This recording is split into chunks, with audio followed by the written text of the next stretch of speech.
चर्चा में मेरे साथ बीजेपी के तरफ से महेश वर्मा, कांग्रेस के राष्ट्रीय प्रवक्ता अतुल लोंडे पाटिल, एलजेपी रामविलास पासवान गुट के नेशनल वाइस प्रेसिडेंट और मुख्य प्रवक्ता AK वाजपेयी, बीएसपी के राष्ट्रीय प्रवक्ता रह चुके हैं धर्मवीर चौधरी, जाने माने राजनीतिक विश्लेषक अभय दुबे। लेकिन सबसे पहले सिर्फ 1 to 1 में बात करूंगा कुंवर दानिश अली से। बहुजन समाज पार्टी के सांसद, उन्हीं को लाइए सिर्फ स्क्रीन पर। जैसा मैंने कहा दानिश भाई, मतभेद होते हैं, मनभेद भी होने लगे हैं, पर परसों शाम जब ये शब्द आपने सुने, और मैं अब इन्हें दोहराऊंगा नहीं, आपकी पहली प्रतिक्रिया क्या थी? मन क्या बोला, दिमाग क्या बोला जब ये सुने?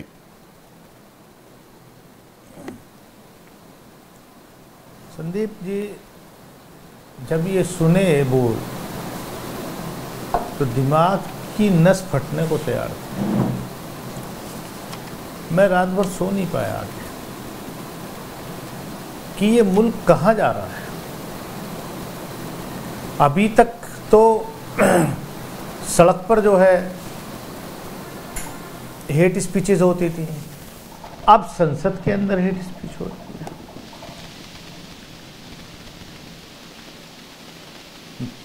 और मुझे अफसोस इस बात का ज़्यादा है कि पीछे बैठे हुए वरिष्ठ सांसद लोग वो हंस रहे हैं, मेज थपथपा रहे हैं। तो ये कोई लार्जर कॉन्स्पिरेसी थी कि ऐसा प्रोवोक करो कि मैं अपना आपा खो दूं और मैं कुछ ऐसा कर बैठूं, फिर उसके बाद पूरा नैरेटिव चेंज करके गोदी मीडिया दिखाए कि देखो इनका तो यही कैरेक्टर होता है।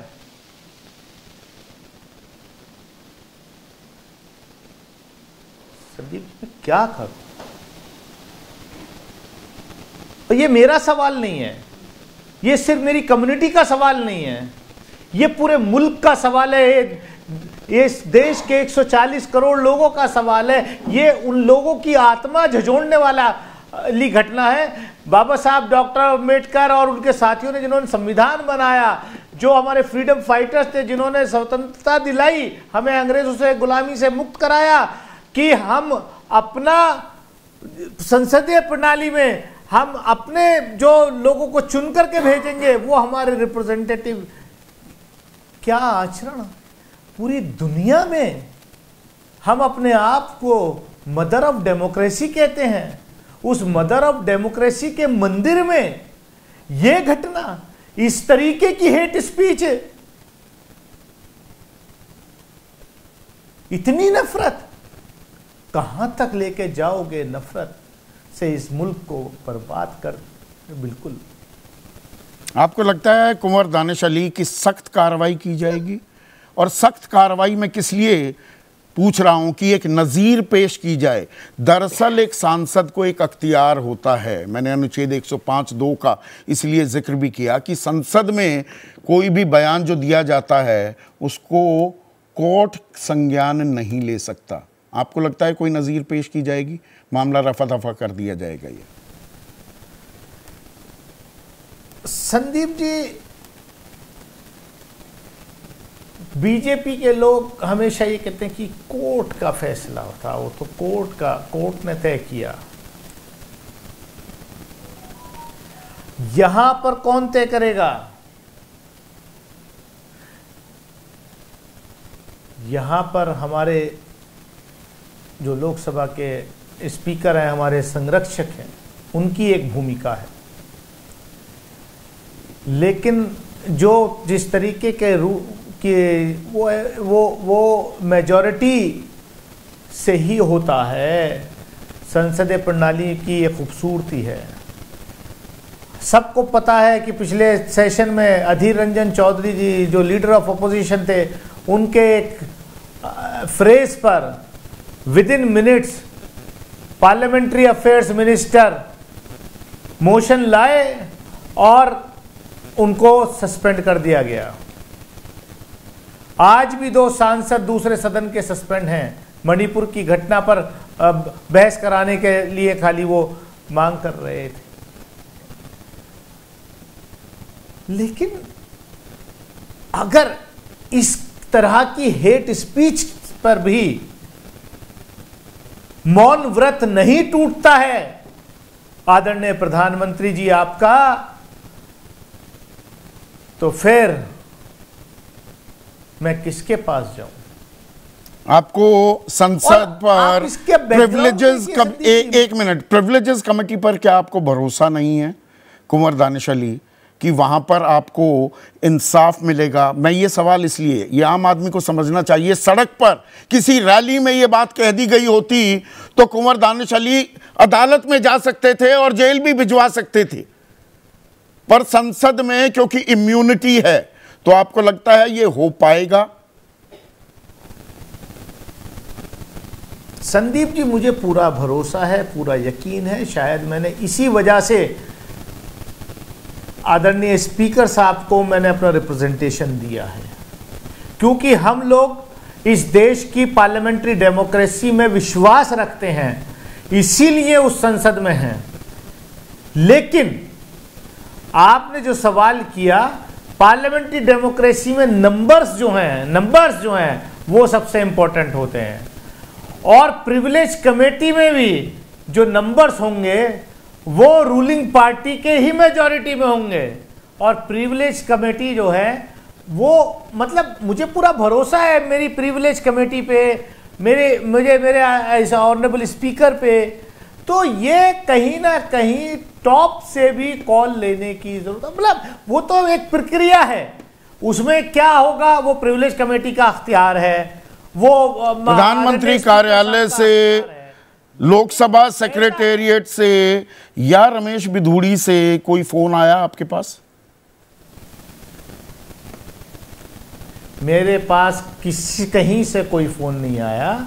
और मैं ये कहूंगा कि क्योंकि आदरणीय प्रधानमंत्री जी हमारे नेता हैं, लोकसभा के नेता हैं, वो मतलब अब संविधान में जो लोकसभा का नेता होता है वही प्रधानमंत्री होता है, तो लोकसभा के नेता आदरणीय प्रधानमंत्री जी हैं, तो उनकी भी जिम्मेदारी बनती है कि वो अपना मौन तोड़े। पर यहां पर एक और चीज हो रही है दानिश अली, एक और चीज हो रही है। डॉक्टर हर्षवर्धन कहते हैं कि श्री राजनाथ सिंह जी पहले ही दोनों पक्षों द्वारा इस तरह की अनुचित भाषा के उपयोग की निंदा कर चुके हैं कि आपने भी अनुचित भाषा इस्तेमाल की। निशिकांत दुबे भी कह रहे हैं रमेश बिधूड़ी ने जो भी कहा था वो निंदनीय था, लेकिन तथ्य यह है कि बिधूड़ी के पूरे भाषण के दौरान उस दिन दानिश अली लगातार रनिंग कमेंट्री कर रहे थे। वो बिधूड़ी को परेशान करने, उन्हें उकसाने के उद्देश्य से सभी के प्रति अभद्र टिप्पणियां कर रहे थे, इसीलिए रमेश बिधूड़ी ने अपनी शांति और संयम खो दिया। आप उकसा रहे थे। संदीप जी, अगर ये उकसाना है कि वो मेरे देश के प्रधानमंत्री के बारे में वो कहें कि कुछ लोग तो इस मोदी जी की मौत की कामना कर रहे थे और उसका कि मैं वो अल्फाज यहाँ यूज नहीं कर सकता आपके चैनल पर, मतलब उन्होंने जो वो कहा प्रधानमंत्री जी के बारे में कि मोदी तो कुत्ते की मौत मरेगा, ये इस अल्फाज का मैंने विरोध किया और चेयर से रिक्वेस्ट की कि इसको एक्सपंज करिए, ये असंसदीय भाषा है, ये मेरे देश के प्रधानमंत्री के बारे में इस तरीके का रेफरेंस नहीं यूज कर सकते। ये मेरी डिमांड थी। अगर ये भड़काना हो गया तो फिर तो निशिकांत दुबे हो या हर्षवर्धन हो, उनको मुबारक। कब तक इंतजार करेंगे कार्रवाई का दानिश अली? अगर ये भड़काना है कि मेरे देश के प्रधानमंत्री जी के बारे में, वो सब रिकॉर्ड पे है, वो रिकॉर्ड पे, वो वीडियो में है कि रमेश बिधूड़ी जी क्या कह रहे हैं मेरे देश के प्रधानमंत्री के बारे में। तो क्या मैं एक रिस्पॉन्सिबल पार्लियामेंटेरियन होने के नाते मेरी जिम्मेदारी नहीं बनती? और बीजेपी के लोग तालियां बजा रहे हैं, वो चाह रहे हैं जो सड़क पे वो हर वक्त जो है हिंदू मुसलमान कराते हैं, वो संसद के अंदर भी यही कराना चाहते थे। उनकी कॉन्स्पिरेसी फेल हो गई। मैं एक रिस्पॉन्सिबल पार्लियामेंटेरियन हूं और एक रिस्पॉन्सिबल पार्लियामेंटेरियन होने का मैंने फर्ज अदा किया है। जब मेरे देश के प्रधानमंत्री के बारे में ऐसी अभद्र टिप्पणी हो रही थी तो मैंने उसको रिकॉर्ड से निकालने के लिए जो है मैंने प्रोटेस्ट किया। इंसाफ, किस तरह का इंसाफ चाहते हैं? ये मेरा दोष है खाली। इंसाफ, कैसा इंसाफ चाहते हैं? कब तक इंतजार करेंगे? आखिरी सवाल। संसदीय प्रणाली के तहत, क्योंकि हम लोग इस देश के कानून में विश्वास रखने वाले, हम लोग इस देश के लोकतंत्र में विश्वास करने वाले लोग हैं, और जो हेट स्पीच हुई, जो गालियां दी गई, वो सिर्फ दानिश अली को गालियां नहीं दी गई हैं, वो सिर्फ दानिश अली के समाज को, दानिश अली की कम्युनिटी को गालियां नहीं दी गई हैं, वो इस देश के 140 करोड़ लोग जो इस देश के लोकतंत्र में विश्वास रखते हैं, वो उनको गाली है। अब उसमें जो संसदीय प्रणाली के तहत उनको जो है सजा दी जा सकती है, एक्सट्रीम से एक्सट्रीम, वो उनको दिए जाए। मेरा कोई व्यक्तिगत किसी से कोई वो नहीं है, लेकिन मैं अगर कोई कहता है कि मैं भड़काता हूं, मैं कुछ करता हूं, हाँ, अगर सत्ता पक्ष से कोई ऐसे आरोप लगते हैं तो एक रिस्पॉन्सिबल विपक्ष का सांसद होने के नाते मैं अपनी भूमिका निभाता हूं। ये लोकतंत्र में, इस पार्लियामेंट्री डेमोक्रेसी में मुझे अधिकार दिया है बाबा साहब डॉक्टर भीमराव अंबेडकर के संविधान ने, मैं उसको निर्वहन करने का काम करता हूं और वो मैं करता रहूंगा। बहुत बहुत शुक्रिया कुंवर दानिश अली। मैं मुंह पे ताला लगा करके चुप बैठने वाला नहीं हूं। जनता ने चुना इसीलिए है कि जनता की आवाज बनिए, पर जनता की आवाज जी, थैंक यू, कभी भी डिरेल भी नहीं होनी चाहिए। पत्रकारिता कोई इमोशन नहीं है, ना अपना कोई ज्ञान देना है और ना कोई विचार थोपना है। पत्रकारिता क्या है? पत्रकारिता का मतलब है सही जानकारी इकट्ठा करना और तथ्य बताना। पत्रकारिता आज जितने महत्वपूर्ण दौर में है, शायद पहले नहीं थी।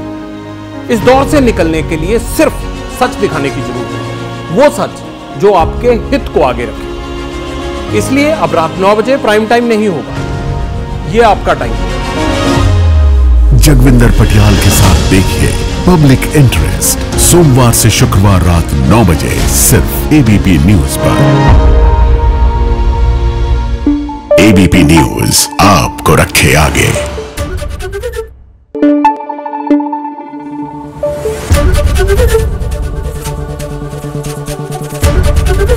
एबीपी न्यूज आपको रखे आगे।